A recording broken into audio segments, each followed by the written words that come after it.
How many of you are active on Twitter here? Well, that's probably the highest percentage I've seen. That's pretty impressive. Okay, well, good. That means that you're with it and you're sharing information, and that's what I hope to do. That's something that we all get smarter and we'll all catalyze a whole new way of healthcare. Let me start off with the way we practice medicine today. It's incredibly wasteful, probably at least $1 trillion a year, because we practice at the population level. We don't take into account what it is about each unique person. So, example this week, the New England Journal of Medicine publishes about sodium intake, salt. I don't know how many of you are trying to adhere to a low-salt diet. The recommended American Heart Association is 1.5 grams per day, and that's been in place for over almost 30 years, and that was wrong. That was wrong, and it was studied now in 100-some thousand people in 17 countries, and it was found that was actually a dangerous diet with a doubling or more of death or heart complications, heart disease. And this is because of treating people on an average basis, guidelines that were ill-founded. So here's the Wall Street Journal editorial about that. It was called The Salt Libel, published just a few days ago. The illusion that science can provide some objective answer that applies to everyone is a special danger. So these are all these different guidelines. This is the biggest shakeup in medicine in history. And this is everything from mammography to pap smears to PSAs to salt guidelines to blood pressure, LDL. All of it's being shaken up because it was all based on the wrong premise that we are just average people. So we can move today because we have new tools from a population level of healthcare to a far more sound, rational basis to the level of the individual, because we have new tools to do that. The tools I outlined in this Cell article from earlier this year that take us from pre-womb to tomb using individualized, that is, the human GIS. What do I mean by that? And this panoramic information. So the human GIS is really based on the Google Map principle. Multi-level information that's integrated. Just like you have a Google map of the street and the traffic and the satellite views, now you have this of a human being. And so these are the different layers. There are 10 layers of a human being for medical purposes, all the way from phenome, physiome, anatome, to the different omics, the biology, and the exposome, which is our environment. And then we have 10 different stops along the way, from pre-womb all the way to death. And that's when these different GISs, which change over time of one's life, can be applied for highly individualized medicine. So let's just talk first about the phenome, that is our demographics. The classic is the health record, electronic health record. Well, supplementing that is social media, like Facebook. And Stephen Wolfram, who is one of the great informaticists, pointed out that there's a tremendous amount of useful information you can glean from any individual through social media, particularly, for example, Facebook. But this has also had a far more far-reaching effect, which is bringing people together. And indeed, responsible for the Arab Spring, which couldn't have occurred without this. And the whole idea that the power of people is greater than the people in power because of this extraordinary phenomena. And this information should be part of every individual's GIS. So we also have the things like the Ice Bucket Challenge. And have you already done that, Deepak? Ice Bucket Challenge? Did it. Did you really? I nominated Richard Dawkins. Oh, wow, wow. That's great. That's great. I love it. I love it. Now you got him. Now, has he followed up with you on that? Has he done it? He hasn't followed up. Oh, it's interesting. Okay. Almost 50 million. I think that's a tweetable thing. It could be. That folks ought to encourage Richard Dawkins to take Deepak's challenge. Yeah. But it's been recycled about 4,000 times. Oh, wow. Wow. Last time I checked. Well, this is extraordinary because, like what Eric was talking about, Huntington's disease, we don't have any treatment for ALS. It's one of the worst diseases of man. And this challenge, that very quickly has raised almost $50 million already and still going strong, is an example of the power of people. But it's also the issue about privacy of this data, because it's all mobile data that's flowing, free-flowing, and the issue of data security, this data-driven society, which is part of the new medicine. And is it going to be secure? And perhaps the best way to get at that is this cartoon with this little boy. He says to President Obama, "Dad says you're monitoring all our phone calls." And Obama says, "He's not your dad."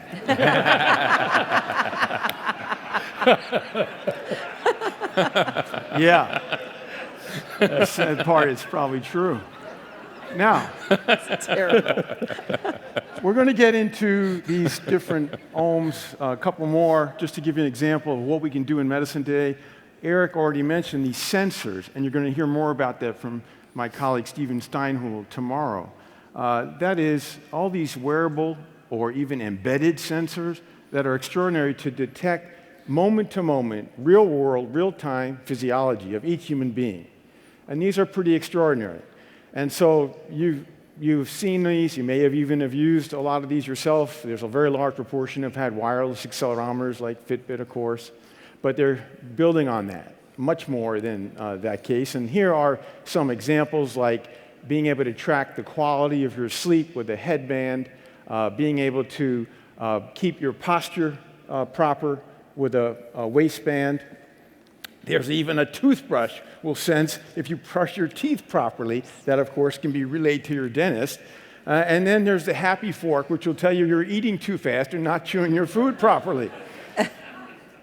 And you think you know that the three big titans in this space, Google, Samsung, and Apple, are all vying for this new platform of having all this data funneled into their platform to go to your electronic health record and to then be able to give you like a virtual health assistant of what you need to do to maintain health. We'll see how that plays out in actually just the weeks ahead. A lot more coming on that.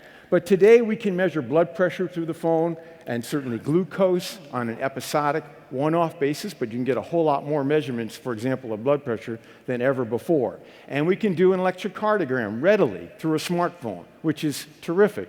As a cardiologist, this is really a dream fulfilled. And in fact, just this week, we published, a patient and I, about the fact that this patient, you'll hear about her in a second a little bit more, Kim Goodsell.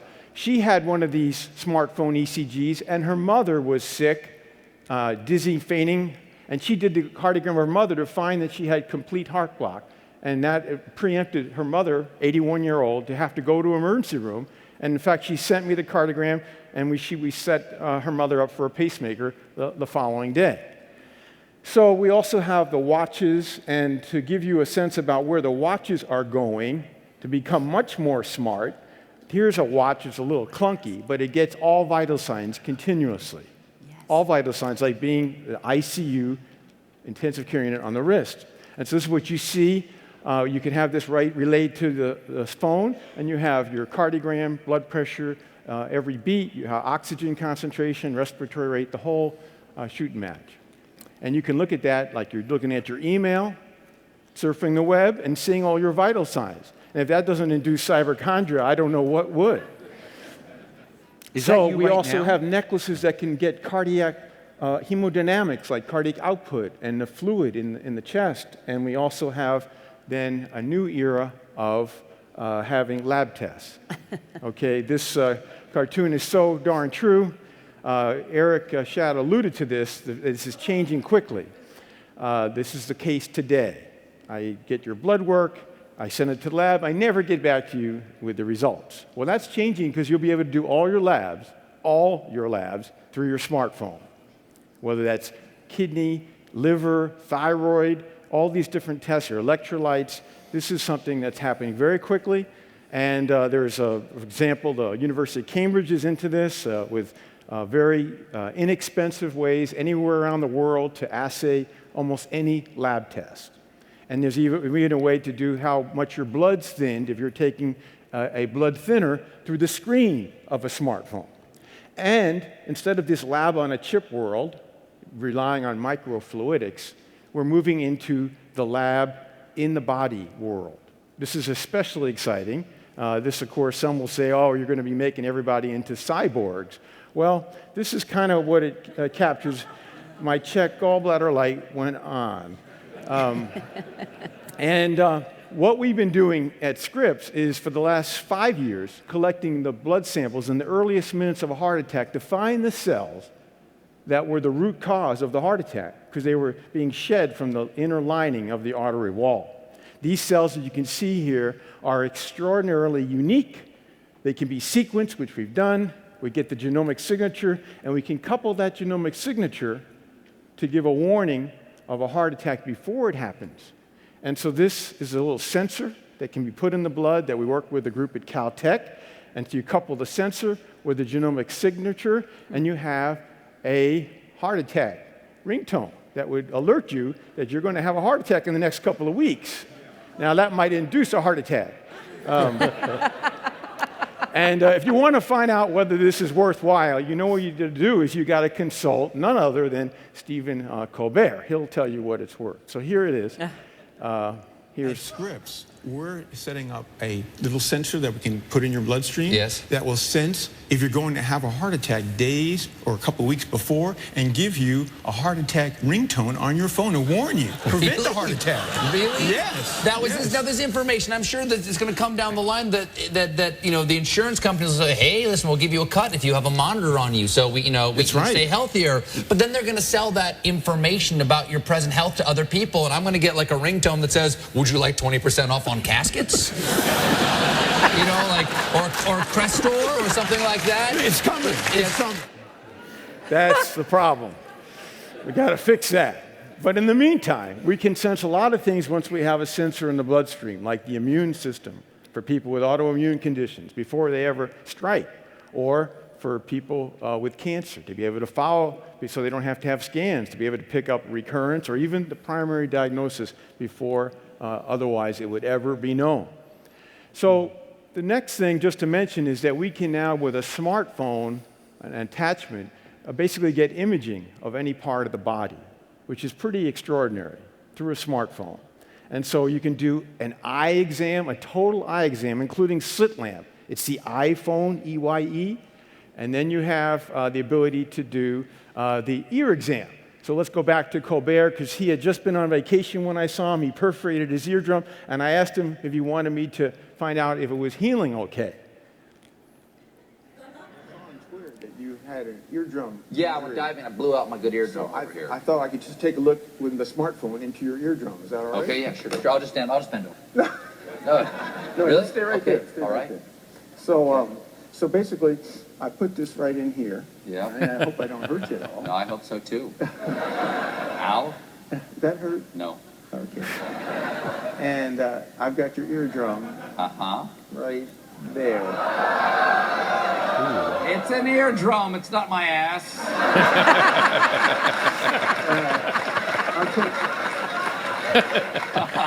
By the way, could I get a colonoscopy with this thing? I mean, he's incredible.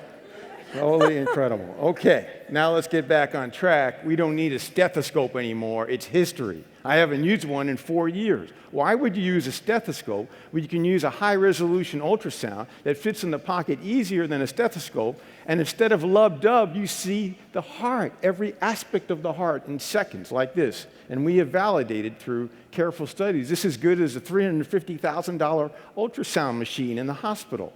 And this should be part of the physical exam. This is a person with a normal heart, and the next is a patient I have with a very sick heart. You see the difference in contraction, the chambers of the heart are dilated, you can even track the blood flow, all this information in seconds as part of the physical exam, instead of the old stethoscope from 200 years ago, which is still regarded as the icon of medicine. It's incredible. So, now we'll just wind up with the last part of this. I'm going to in just a quick sweep, all the different biologic omics to biologically define each human being, particularly concentrating on sequence. And that would be done once in one's lifetime and can be used across the board. throughout all these different time points. So, for example, when we have people conceiving a child, they don't get screened for recessive alleles. We could prevent so much disease today if couples who were thinking about having a baby would have a very inexpensive screen, because so many of us are carrying important recessive alleles. When they're combined with parents, they start to spell out things like cystic fibrosis, spinal muscular atrophy, ataxia telangiectasia, and many, many others.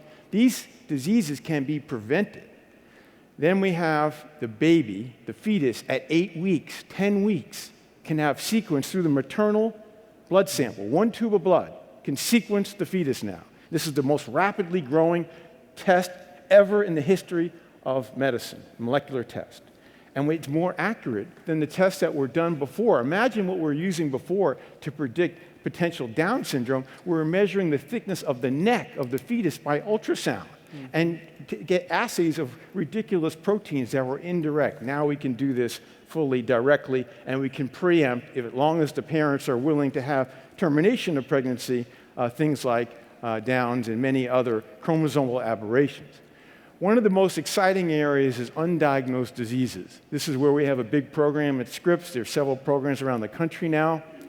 There are about 2 million Americans who have a serious, disabling, undiagnosed disease. There's no reason for that anymore. And let's give you an example. Oh, by the way, the medical term for that is idiopathic. Idiopathic. Why don't we just say, we don't know? No, we have to have this fancy Latin term about the idios and the pathic. And I went to Twitter recently. I found another definition of idiopathic. The patient's pathological and the doctor is an idiot. The first family that we had come to us were the Grossmans, pictured here. Lily, who's 16, has had a very serious neurologic abnormality since birth, and she is cognitively intact. In fact, she's going to college soon. But she's had horrific problems with tremors and many other neurologic complications. Her parents, Steve and Gay, had been to many different medical centers with Lily here. A bill that soared well over $1.6 million. No diagnosis, 16 years. So we said, why don't we sequence them in our research protocol? We sequenced Lily and her parents, and this is a very laborious process. One of the world's authorities on this, by the way, is Eric Schad. But basically, you find 3 million variants compared to the reference genome, and these have to be sorted out, filtered at many different levels. And finally, after doing this, you find the one of the millions that's responsible, not in all cases, but in many, responsible. And Ali Torkamani in our group actually did this work, found the root cause of Lily's diagnosis, condition, and that led to therapy based on it. And she is markedly improved, and in fact, she gave us this wonderful note. I was written up in the National Geographic, how gratified she was that she not only had her diagnosis, but now she was getting some effective therapy. So that's quite gratifying. Now, this week was a big week because this patient, who I alluded to earlier, diagnosing her mother, Kim Goodsell, she diagnosed 2 very rare conditions, genetic conditions that she had. When she went to the Mayo Clinic and they said, you just have bad luck. And she said, no, I'm going to find out what I have. She found out the mutation that she had, and she was in multiple articles that appeared this week in Mosaic, The Atlantic, National Geographic, and it's really quite a story, and I encourage you, if you're interested in this area at all, to read her story of how she was able to do this and spend years of her life making her own diagnosis. So just in kind of pulling this finally together, a couple of points. There will be a molecular stethoscope. That is, instead of the old checkup that we have, which is passé, the annual checkup, there will be a blood test that will be able to track things, not just cancer. Obviously, we already have that for a pregnant woman regarding the fetus. And we have the ways to do this to be able to predict if there's an illness to strike. And this is really an exciting time to think of a molecular stethoscope that can track alien DNA or RNA in the blood. This is quite a revolution. It may, in fact, be able to pick up the risk of Alzheimer's perhaps a decade or 2 before it ever strikes, to be able to set up proper therapy. infectious disease, just to mention.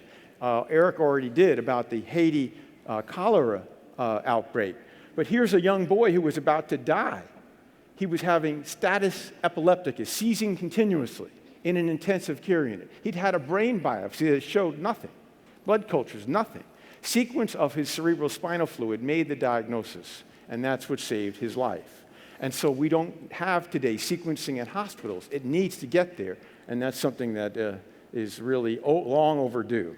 And we have devices, smartphone-like devices, or even in smartphones that can do targeted sequencing of a pathogen, a bug, to make the diagnosis days before, or even preempting the ways we do it today. And so all these different time points, I haven't had a chance to review them all, but give you a sense of the excitement that exists today in medicine. And cancer is perhaps the most important of all because it's a genomic disease.